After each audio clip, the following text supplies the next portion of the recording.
विद्या भारती द्वारा संचालित ऑनलाइन कक्षाओं में सभी भैया बहनों का बहुत स्वागत, अभिनंदन। प्यारे भैया बहनों, दूसरे अध्याय के इस पाठ में अभी तक हम 4 भाग पढ़ चुके हैं और आज हम 5वां भाग पढ़ने वाले हैं। अभी तक के 4 भागों में हमने मानव संसाधन और इसके निर्माण के बारे में जाना और इसी के साथ हमने अर्थव्यवस्था के क्षेत्रकों के बारे में, आर्थिक क्रियाकलापों के बारे में जाना। फिर हमने जनसंख्या की गुणवत्ता में शिक्षा के महत्व को समझा और सरकार द्वारा शिक्षा के क्षेत्र में किए गए प्रयासों के बारे में चर्चा की थी। आज के वीडियो में हम स्वास्थ्य के बारे में चर्चा करेंगे। सरकार द्वारा स्वास्थ्य के क्षेत्र में क्या क्या कार्य अभी तक किए गए हैं और उन कार्यों से क्या क्या लाभ जनता को हुआ है। सर्वप्रथम हम जानेंगे कि किसी भी व्यक्ति के लिए स्वास्थ्य का क्या महत्व है। तो आइए अब हम पढ़ते हैं स्वास्थ्य।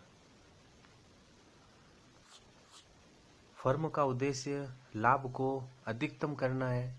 क्या आप सोचते हैं कि कोई भी फर्म ऐसे व्यक्तियों को रोजगार देने के लिए प्रेरित होगी जो खराब स्वास्थ्य होने के कारण स्वस्थ श्रमिकों के बराबर कार्य नहीं कर पाए? तो जो व्यक्ति पूर्ण रूप से स्वस्थ होता है वह अपना सर्वोत्तम दे पाता है और पूर्ण रूप से वो उत्पादन कर पाता है। लेकिन अस्वस्थ व्यक्ति उत्पादन उतना नहीं कर पाएगा जितना एक स्वस्थ व्यक्ति कर सकता है। तो उत्पादन प्रक्रिया में अच्छे स्वास्थ्य का होना बहुत ही आवश्यक है। किसी व्यक्ति का स्वास्थ्य उसे अपनी क्षमता को प्राप्त करने और बीमारियों से लड़ने की ताकत देता है। ऐसा कोई भी अस्वस्थ स्त्री पुरुष संगठन के समग्र विकास में अपने योगदान को अधिकतम करने में सक्षम नहीं होगा। वास्तव में स्वास्थ्य अपना कल्याण करने का एक अपरिहार्य आधार है। उत्तम स्वास्थ्य अपना खुद का भला होने के साथ साथ दूसरों का भला भी करता है। अगर अच्छा स्वास्थ्य नहीं होगा तो ना तो व्यक्ति स्वयं का भला कर पाएगा और ना ही वो अपने किसी फर्म का या अन्य का भला कर पाएगा। इसलिए स्वास्थ्य जनसंख्या की स्वास्थ्य स्थिति को सुधारना किसी भी देश की प्राथमिकता होती है। तो ये हर देश की प्राथमिकता होती है कि वह देश अपनी जनसंख्या के स्वास्थ्य का पूरा ध्यान रखें और उसकी स्थिति को सुधारने के लिए प्रयास करता रहे। हमारी राष्ट्रीय नीति का लक्ष्य भी जनसंख्या के अल्प सुविधा प्राप्त वर्गों पर विशेष ध्यान देते हुए स्वास्थ्य सेवाओं, परिवार कल्याण और पौष्टिक सेवा तक इनकी पहुंच को बेहतर बनाना है। यह हमारी राष्ट्र नीति का भी लक्ष्य है कि वो जनसंख्या के स्वास्थ्य का पूरा ध्यान रखें और हर सुविधा तक लोगों की पहुंच को और ज़्यादा बेहतर बनाएं। पिछले 5 दशकों में भारत ने सरकारी और निजी क्षेत्रों में प्राथमिक, द्वितीयक और तृतीयक सेवाओं के लिए अपेक्षित एक विस्तृत स्वास्थ्य आधारित संरचना और जनशक्ति का निर्माण किया है। भारत की आज़ादी के बाद के बीते 5 दशकों में भारत सरकार द्वारा, चाहे वो सरकारी क्षेत्र हो या निजी क्षेत्र हो, हर क्षेत्र में अच्छी जनशक्ति का निर्माण किया है और इस ओर पूरा ध्यान दिया है। तो इन सारे उपायों को अपनाने का परिणाम क्या रहा? इन उपायों को अपनाने से जीवन प्रत्याशा बढ़कर वर्ष 2014 में 68.3 वर्ष अधिक हो गई। तो 2014 से पहले जीवन प्रत्याशा कम थी जो बढ़कर अब 68.3 हो गई। अब ये जीवन प्रत्याशा क्या है, इसके बारे में हम इस पैराग्राफ के बाद में समझेंगे। पहले आगे पढ़ लेते हैं। तो उसी प्रकार से शिशु मृत्यु दर 1951 में 147 थी, जो 2016 में घटकर 34 पर आ गई हैं। शिशु मृत्यु दर भी एक अवधारणा है जिसकी परिभाषा और अर्थ हम कुछ देर बाद में अभी जानेंगे।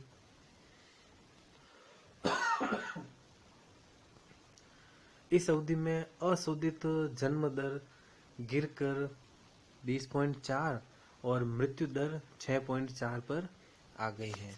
तो जन्म दर और मृत्यु दर में भी सुधार आया है। जन्म दर गिरी है, पहले जन्म दर बहुत ज़्यादा थी जिस वजह से जनसंख्या तीव्र गति से बढ़ रही थी, वो थोड़ी गिरी है। और साथ में ही मृत्यु दर में कमी आई है। वो कमी किस वजह से आई है? स्वास्थ्य सेवाओं के प्रसार के कारण। पहले स्वास्थ्य सेवाएं कम थी, इस वजह से मृत्यु दर बहुत ज़्यादा थी, लेकिन अब वो भी गिर चुकी है। तो जीवन प्रत्याशा में वृद्धि और शिशु देखभाल में सुधार के आत्मविश्वास को भावी प्रगति के साथ आंकने के लिए उपयोगी है। तो जीवन प्रत्याशा में वृद्धि का होना और शिशु देखभाल में सुधार का होना देश के आत्मविश्वास को बढ़ाने के साथ साथ प्रगति को आंकने में भी बहुत उपयोगी अवधारणा है। आयु में वृद्धि आत्मविश्वास के साथ जीवन की उत्तम गुणवत्ता का सूचक है। शिशुओं की संक्रमण से रक्षा तथा माताओं के साथ बच्चों की देखभाल और पोषण सुनिश्चित करने से मृत्यु दर घटती है। तो इन सारे कार्यक्रमों की वजह से ये मृत्यु दर घटी है। उसके लिए सरकार ने शिशुओं की संक्रमण से रक्षा और माताओं के साथ बच्चों की उचित देखभाल और पोषण को सुनिश्चित किया है, जिस वजह से ऐसा हो पाया है।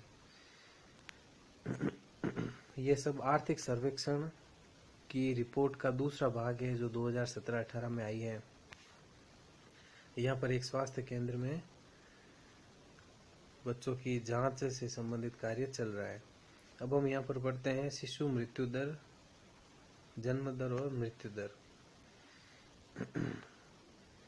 सर्वप्रथम शिशु मृत्यु दर, इसका अर्थ होता है 1 वर्ष में कम आयु के शिशु की मृत्यु से है। यानी कि 1 वर्ष में कम आयु के यानी कि छोटी आयु के जो बच्चे हैं उनकी मृत्यु से है, जो लगभग 0 से 6 माह के बीच होते हैं।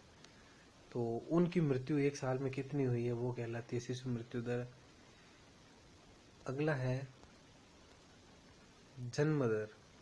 इसका अभिप्राय एक विशेष अवधि में प्रति 1000 व्यक्तियों के पीछे जन्म लेने वाले शिशुओं की संख्या से है। 1 वर्ष में 1000 व्यक्तियों के पीछे जितने शिशु जन्म ले रहे हैं वो दर जन्म दर कहलाती है। अगली बात मृत्यु दर। मृत्यु दर से अभिप्राय एक विशेष अवधि में प्रति 1000 व्यक्तियों के पीछे मरने वाले लोगों की संख्या। 1 वर्ष की अवधि के दौरान 1000 व्यक्तियों के पीछे कितने लोगों की मृत्यु हो गई है वो संख्या क्या कहलाएगी? मृत्यु दर। इस प्रकार हमने ये तीनों उदाहरणों के बारे में जाना, शिशु दर, जन्म दर और मृत्यु दर। अब चलते हैं आगे। यहाँ पर एक सारणी आई है। इस सारणी में वर्ष 2013 से लेकर वर्ष 2017 तक सरकारी सुविधाओं के बारे में आंकड़े प्रस्तुत किए गए हैं। इन आंकड़ों में प्रगति ये बताती है कि भारत सरकार द्वारा स्वास्थ्य के क्षेत्र में क्या क्या प्रयास है वो किए गए हैं।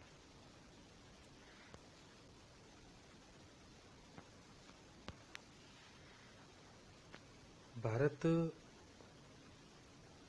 में ऐसे अनेक स्थान हैं जिनमें ये मौलिक सुविधाएं भी नहीं है। भारत में कुल 381 मेडिकल कॉलेज और 301 डेंटल कॉलेज हैं। केवल 4 राज्यों जैसे आंध्र प्रदेश, कर्नाटक, महाराष्ट्र, तमिलनाडु में कुल राज्यों से अधिक मेडिकल हैं। इन 4 राज्यों में ज़्यादा मेडिकल सुविधाएं उपलब्ध है। तो अभी भी जो सरकारी प्रयास है वो काफ़ी कम है। इस स्थिति के मामले में और ज़्यादा बेहतर बनाने का प्रयास है वो सरकार को करना चाहिए, जिससे कि स्वस्थ जनसंख्या बनाई जा सके, जो कि भारत की प्रगति में और अधिक उत्पादनशील बने। आज के वीडियो में हम इतना ही पढ़ेंगे। आज हमने स्वास्थ्य के बारे में जाना है। अगले वीडियो में यानी कि भाग 6 में हम बेरोजगारी के बारे में पढ़ेंगे। बेरोजगारी क्या होती है, उसके कितने प्रकार हैं और क्या स्थिति है उसके बारे में।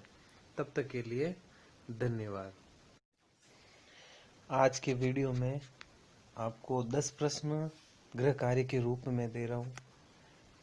ये सारे प्रश्न 1 अंक के हैं और इनके उत्तर बिल्कुल शॉर्ट आंसर है, एक शब्द में या एक लाइन में उत्तर है। 6 प्रश्न ये हैं और ये कुल मिला के 10 प्रश्न हैं। इन 10 प्रश्नों के उत्तर आपको PDF में मिल जाएंगे और आगे भी मैं दे रहा हूँ। ये उन 10 प्रश्नों के उत्तर।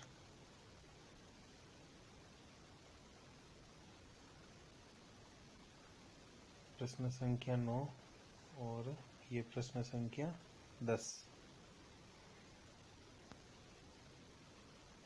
इस वीडियो से आप सारे उत्तर देख के लिख सकते हैं और साथ ही में आपको PDF के रूप में भी इन प्रश्नों और इन उत्तरों को उपलब्ध करवाया जाएगा। आप इसका स्क्रीनशॉट भी ले सकते हैं।